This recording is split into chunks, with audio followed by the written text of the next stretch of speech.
तो एहतेशामुल हक साहब ये सब आप करवा रहे हैं, पुलिस तो ममता बनर्जी शराबबंदी करवा रहे हैं और मीडिया को भी बाहर, मीडिया से जुड़े लोगों को बाहर कर रहे हैं, आप करवा रहे हैं क्या ये सब? आप के चैनल पे बताया गया कि वहाँ की राज्य सरकार के जो आयुक्त हैं, देखिए सबसे बड़ी बात है कि हमारे जो मित्र भारतीय जनता पार्टी के प्रवक्ता हैं, जिस हिसाब से बोल रहे हैं कि भारतीय अगर होंगे तो वो वोट डालेंगे। आज बताइए कि 24 घंटा के अंदर किसी के पास में सप्लीमेंट्री लिस्ट जो आया है 14 लाख अगर का, तो लोगों को कैसे मालूम चलेगा?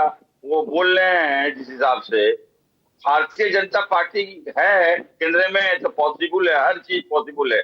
जब आपने कहा कि मीडिया अगर कवरेज करेंगे तो वो बोल रहे हैं कि वो समझ लीजिए टीएमसी के लोग हैं। अरे भाई टीएमसी नहीं, आज पश्चिम बंगाल में चुनाव आयोग के हाथों में सब कुछ है।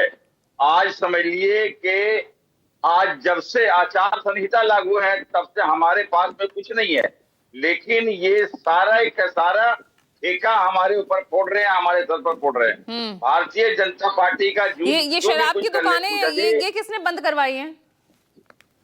देखिए ये तो प्रोटोकॉल के हिसाब से शराबी की दुकान बंद किया जाना चाहिए। इस वजह कर कि लोग पी के खा कर करके देखिए, और जहां पर दूसरे चरण का मतदान होना है 29 तारीख को, वहां पर भी बंद करवा दी अभी से। देखिए एक सप्ताह पहले, 5 दिन पहले अगर होना तो ये तो देखिए शराबबंदी तो अच्छी चीज है, इसमें किसी को आपत्ति नहीं होना चाहिए। अच्छा, पी खा करके तो लोग समझिए बहुत किस्म का अनाप शनाप काम करते हैं, लेकिन भारतीय जनता पार्टी जिस हिसाब से बोल रहे 14 लाख अभी लोग जो है जिसका समझ लिए एडजुडिकेशन में नाम था, जिसका ट्रिब्यूनल में आया है कल रात में, हमको ये नहीं लगता है कि ये लोग वोट दे पाएंगे। क्यों, ऐसा क्यों लग रहा है आपको? जनता पार्टी देखिए अब 12 घंटे के अंदर सबके पास में लिस्ट कहां पहुंचेगा? साफ आपके समझिए कि राजीव रंजन जी बोल रहे हैं, अभी मनोज पांडे जी बोल रहे हैं, सारे अप टू डेट आपको दे रहे हैं।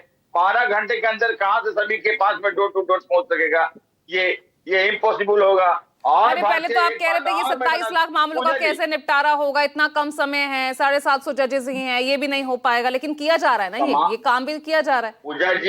पूजा जी किया जा रहा है, लेकिन आपने तो राजीव जी की बात सुने, सारी चीज आपको अप टू डेट दिए। उन्होंने क्या कहा कि हम बंदे हैं, ये लोग वोट 14 लाख जो वोटर है वो लोग उसमें से कुछ दे पाएंगे या कुछ नहीं दे पाएंगे।